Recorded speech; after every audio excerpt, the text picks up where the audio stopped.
Good morning, everyone. Lots going on as usual. Today is Sunday, October 12th, the day before Thanksgiving, but Thanksgiving weekend. I hope that you're having a good Thanksgiving weekend. I am having issues with Rumble, but I think that Rumble is actually having problems of its own. I can't connect to the streaming platform either. There's issues happening all over the place, but I appear to be okay streaming on YouTube and X. So we'll try that this morning, and I'll upload as usual to Spotify and all the other places. It's just a really strange thing that's going on.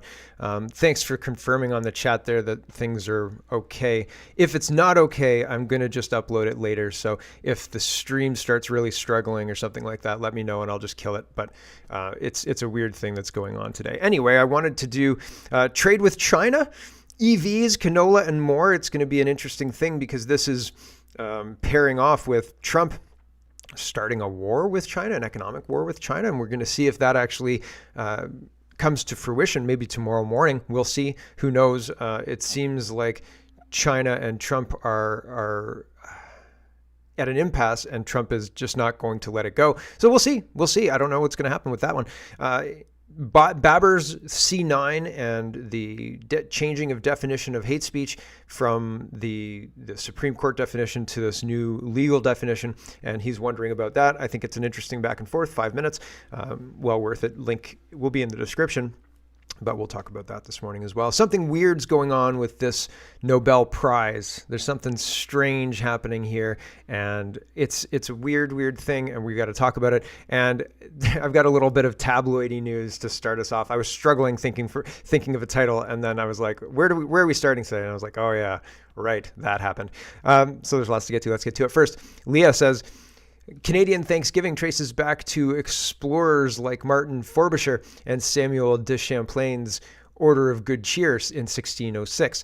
And so in 1606, they had feasts to celebrate and things like that. And she says their feasts for gratitude of survival and boosting morale lay early roots for our holiday this weekend. So I hope you are enjoying the holiday. So lots of things going on, and my gosh, like a really robust show today too, like lots of things happening on the world stage over this holiday weekend in Canada, because it's not really a holiday weekend anywhere else. One of the things that happened is this tabloidy piece of news, and they deserve each other in my opinion. Canada is reporting leaked photo shows Justin Trudeau and Katy Perry kissing on her yacht near Santa Barbara. So my gosh, ridiculous. I thought it was just a ploy to sell tickets, but here we are. Justin Trudeau appears to actually really be dating Katy Perry. Is the stream freezing every so often? It seems like it's freezing every so often. I hope not. It looks good here. Everything looks like it's running well, but I see in the little frame here that it seems to be freezing. Anyway, we have to talk about this Nobel, and it seems very, very strange. This is a breakdown of what Trump and the United States foreign policy is trying to do to break Maduro's hold on Venezuela. Trump says that Maduro is a narco-terrorist, and Venezuela is a narco-terrorist controlled state, and they need to break that terrorist control in order to help them, et cetera, et cetera. But this guy says what Trump's doing is lacking understanding and harming 30 million people. Maybe it's bias as well, but going underground, says Maria Corina Machado was given the Nobel Peace Prize to give her an international spotlight and the credibility, quote, to take over Venezuela after the U.S. overthrows Maduro and puts her in power. Here's Professor Jeffrey Sachs on the brutality of the U.S. campaign against Venezuela. And here's the post I showed you yesterday. 2025 Nobel Prize winner Maria Corina Machado once wrote to Israeli war criminal Benjamin Netanyahu and asked him for help to overthrow Venezuela's president, Nicolas Maduro. And then in 2025, she gets a Nobel. Weird, right? Here's Colonel Towner, and he says, is anyone surprised a CIA operative in Venezuela gets a Peace Prize?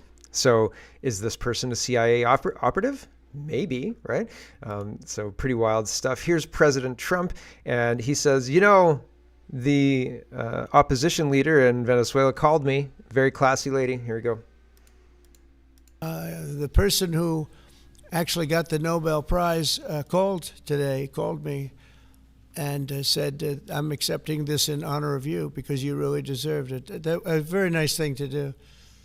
I didn't say then give it to me though. I think she might have. She was very nice, and I've been helping her along the way. They need a lot of help in Venezuela. It's a basic disaster. So, and you could also say it was given out for 24, and I was running for office in 24. All of the transactions that we did in terms of closing, but there are those that say we did so much that they should have done it, but I'm happy because I saved millions of lives, many millions of lives. And speaking of somebody that saves lives, don't ever play golf with him because Keegan Bradley just walked in, one of the greatest golfers in the world. What? That's a weird pivot there, Mr. Trump. So is the plan, and there are people who think that the plan is for the United States to take over Venezuela. And if you have this Nobel Peace Prize winning person waiting in the wings, see the mistake they made with Guaido. The Guaido thing was under Biden.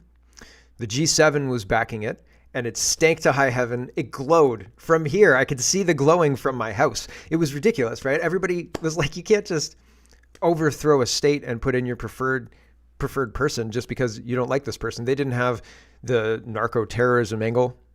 And if they did have it, they weren't telling anybody about it. They just wanted Maduro gone, and they wanted Guaido to be the leader. And so now Trump's come in and said, okay, we've just got to frame this right. Frame it this way. Give this person a Nobel Peace Prize. Bingo, bango, bongo. The whole world will be behind the Peace Prize winning person taking over Venezuela. The Trump-loving Peace Prize woman taking over Venezuela, right? That's what they want. And so it's just selling a narrative, selling a story. It's pretty wild, and people are going to fall for it. People are going to love it, right? Trump endorses this woman. Trump's working with this woman. Oh, holy smoke, right? We're gonna save Venezuela, make Venezuela great again for the CIA, right? So I don't know, man. It just stinks to me. It just seems like there's red flags here. No, I think there's red flags here. Unusual whales says, moving on just a bit, we've got trade incidents happening across the world. So yesterday I told you that Trump said China has made this move as of November 1st. They're going to be doing all sorts of stuff. And as the sitting president, I can't not respond. I'm going to respond, and we're going to do tariffs, and we're going to do this, and we're going to do that. And so China has responded to Trump's response. And that response is, Unusual Whale says, China warns the United States of countermeasures if Trump does not walk back 100% tariff threat. So mutually assured economic destruction. Oh, that would have been a good title. Oh, well. It is one of those situations where when Trump initially brought in the sanctions against China, and then Temu and all of these other internet drop shipping places started to go tits up, that was an indication. And then Trump backed off. That was an indication that didn't work, right? And so sometimes you got to pressurize the system to see where the leaks are. And is this going to be averted before tomorrow morning at market open? People were talking yesterday about a black swan event, maybe a situation where these tariffs are enacted, or China counters, or something to that effect. The market is supposed to hit a circuit breaker as soon as it opens. I don't know, but people are worried about this, and we'll see. We'll see. All we can do is wait and potentially enjoy the turkey today, right? Here's CBC Watcher, and this is bringing the China trade discussions home. CBC Watcher says China's ambassador to Canada, Wang Di, says, quote, if Canada removes the unilateral unjustified tariffs on Chinese products, like EVs, China will also reciprocate accordingly. And if the EV tariffs are removed, then China will also remove the tariffs on the relevant products of Canada. And so this is, China will remove, CTV News is reporting yesterday, China will remove canola tariffs if Canada scraps the EV levies, says the ambassador. So is this right at harvest time? Is this like the opportune moment to remove the tariffs and everybody goes back to business as usual? Or what, right? And how does this play in the backdrop of the U.S.-China conflict? who does Canada choose, right? So the timing of this is not an accident, I don't think. Wab Canoe says tariffs on EVs shouldn't cost our families their livelihoods. Time for a trade that works for the prairies and for all Canadians. We want to sell our canola. We want to sell our canola to China at full price, and we want to sell our canola to China at full price. Right meow. That's what he's saying. And so that's the argument. Take the tariffs off the EVs. China can dump their EVs here. Canadians can buy the EVs. We can find out why it's such a terrible idea. I'm not sure that we will.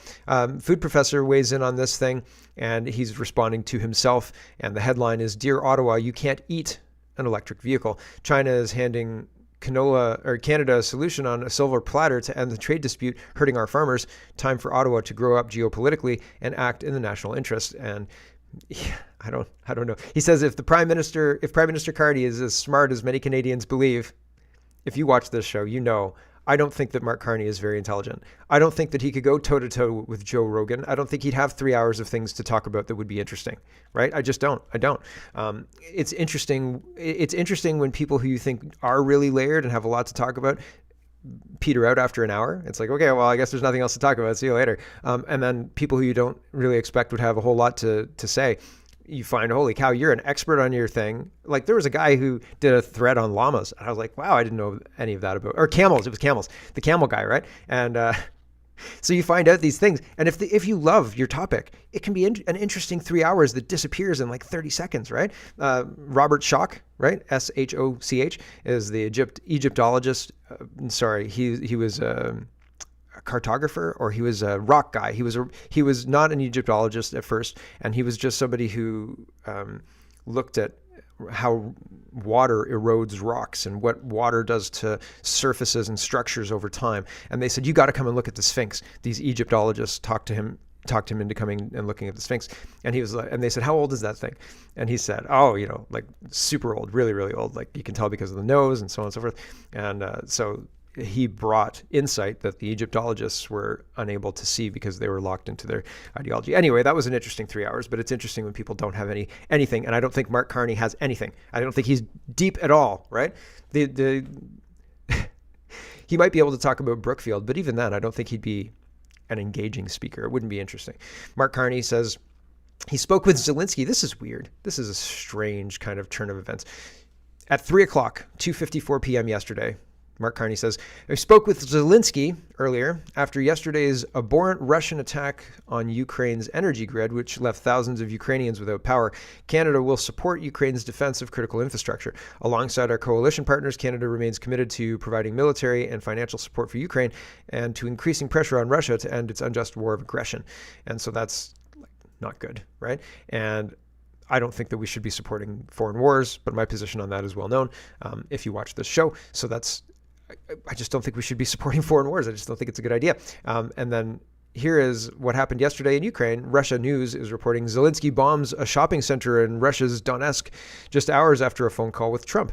Market erupts in flames after Ukrainian drone strike with casualties still unknown. Expect fierce condemnation from the White House and Brussels once Russia responds.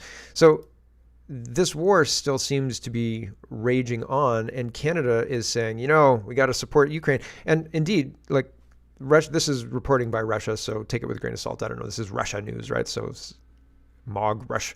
The account is Russian, it looks like. And so again, take it with a grain of salt with the framing, et cetera, et cetera. But the fact that the conflict is still raging, I don't think we should be involved. I think the only reason the conflict is still raging is because Western money is infusing it and continuing it. And I think we should stop. And I just don't think that it's, NATO shouldn't be trying to onboard Ukraine. Ukraine shouldn't be in the position that it's in. That has been a long agreed upon position since the 90s, as far as I understand it. And what changed in 2014 and all of the things that have happened since, and all of the biolabs and all of the rest of the things that happen around Ukraine, it's all such a muddy mess that I don't think that we have any right to pretend our poop don't stink and to pretend that we are we get to decide what happens in Ukraine. Because why? Like, what's the rationale here? We've spent a lot of money on it. Like, have you ever been in a poker hand that you really thought you should win, and when the cards turn up, like, oh shit, I'm out how much money? I was counting all that money to be coming back to me. That was going to be my money, and all of the money in the middle was going to be my money too. Nuh-uh, right? It's not ours. We don't have any kind of right to it at all. We've just pushed all our money in the middle, and somebody's going to collect it all up, but it sure as heck is not going to be us, okay? Let's talk about free speech. We're losing. We're losing no matter what happens with Ukraine. We've already lost. That money's gone, and we've just got to eat that. Like, that's just gone. It's just gone. We've already lost, and the job now is to stop the bleeding, to stop the more loss, because if you try and get money, if you try and get stuff back from that, you're just going to go insane. I guess unless you're Trump, he's able to extract money from bad situations. He's able to turn things around. So maybe if you had a strategy, but if you don't have a strategy, you got to move forward. JJ McCullough, let's talk about free speech. JJ McCullough, how much time? 15? Okay, 15 minutes, we're good. JJ McCullough says, your average Canadian has no idea how much their free expression rights have been stripped away in the name of making election campaigns, quote, fair. If you can't publicly express your own political opinions on your own property, then what good is freedom of speech? I hope he sues. Yeah, for real, this idea, you can't call a communist a communist. If they say, I'm a socialist, and you say all of the things that you're doing align with communist policies, the reality here is you're a communist. That's somehow, you can be fined for that. This guy who's a Lululemon founder and a billionaire, I don't know, billionaire, whatever it is, lots of money. He has this sign, EB will tell you the conservatives are far right, but neglects saying that the NDP is communist. And he even has communist in quotes. And so he's being fined for that? What if the internet is treated as if every post is a sign like this on your property? How can that stand any kind of legal pressure? Because we have the ability to have free expression. We have the ability to have free expression during an election. We have the ability to have free expression not during an election. We have the ability to say what we think, and that's God-given. That's not government regulated. And it's one of those things that if we allow this to stand, if they say, oh yeah, you can say whatever you want, but the consequences of that is you have $1 million fine. Here's your $1 million fine.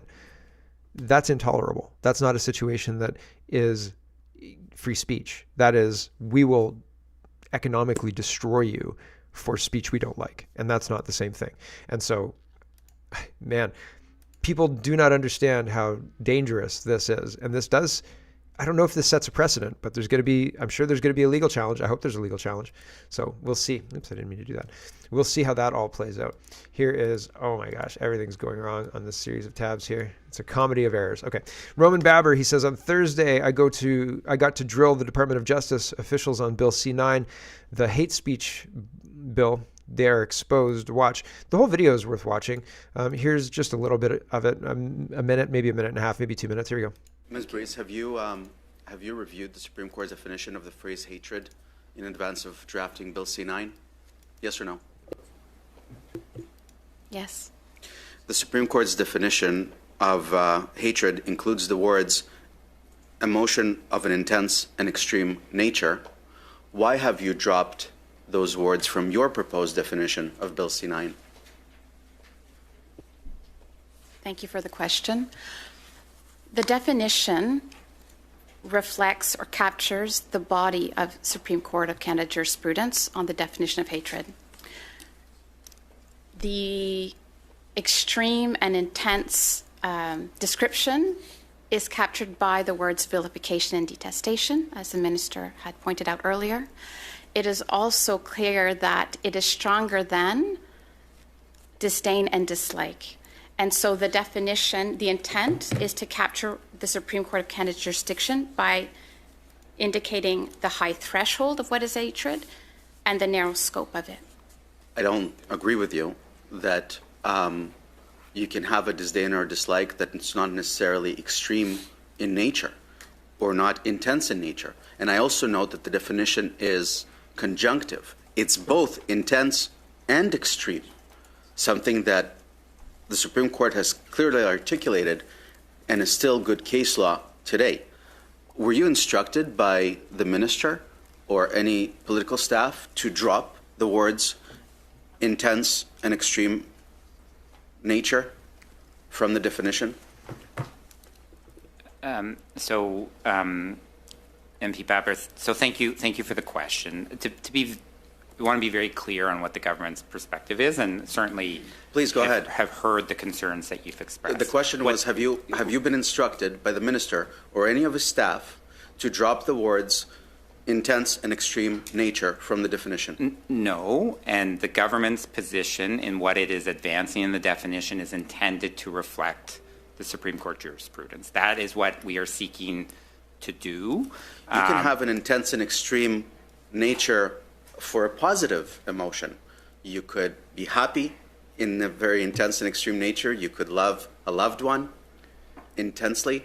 So I would not necessarily say that just because you use two different words, such as disdain, that you necessarily meet the high threshold articulated by the Supreme Court.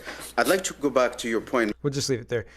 So almost 3 minutes. Sorry, it takes so much time, and I think that it's happening so fast, right? It's important that they're changing these definitions and taking these words out, and the fact that Baber's getting to that nitty gritty is interesting, and really holding the guy to account is good. People are saying they were able to block Bill C2, and they removed some of the provisions of C2, the snooping and the opening mail. But I heard that they're going to put it into C12 and try and get that through too.